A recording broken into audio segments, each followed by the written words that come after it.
Jeg vil gerne bevise sætningen alle stamfunktioner til en funktion, der fortæller, at hvis store f af x er en stamfunktion til f af x, så kan en hvilken som helst anden stamfunktion, f.eks.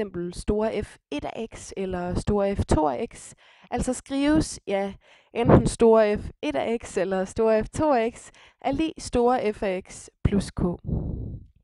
Med det her bevis, så sikrer jeg mig altså, at stamfunktionerne af typen store f af x plus k udgør alle de mulige stamfunktioner, der er til f af x. Hermed så starter jeg altså på mit bevis. Jeg ved, at når både store f af x og eksempelvis store f1 af x er stamfunktioner til f af x, så gælder der altså, at store f mærke af x er lig f af x, og ligeledes så er store f1 mærke af x altså lig f af x. Derfor så ved jeg altså også, at store f1 mærke af x er lig store f mærke af x, hvilket derfor også betyder, at store f1 mærke af x minus store f mærke af x, eller omvendt, er lig 0.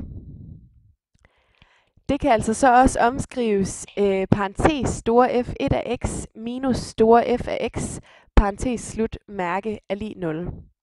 I det sidste trin her, der har jeg brugt regnereglen for differentiation af en differens bare baglæns. På den måde så viser jeg altså, at den afledte funktion til funktionen store f1 af x minus store f af x altid er lig med 0. For så at gå videre til det næste trin, så skal vi bare lige have et kort kig på, hvad vi ved om monotoniforhold og den afledte funktion, hvorom der altså gælder, at hvis f mærke af x er større end 0 i et interval, så er funktionen voksende i intervallet. Hvis derimod f mærke af x er mindre end 0 i et interval, så er funktionen altså aftagende i intervallet.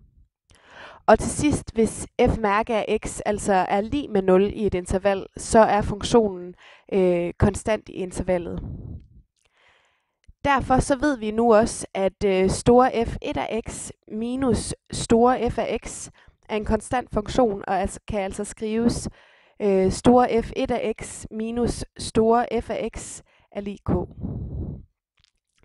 For så at omskrive sætningen, så lægger jeg der bare store f af x til på begge sider af lighedstegnet, og ud kommer altså funktionen store f1 af x er lig store f af x plus k, hvormed sætningen så er bevist.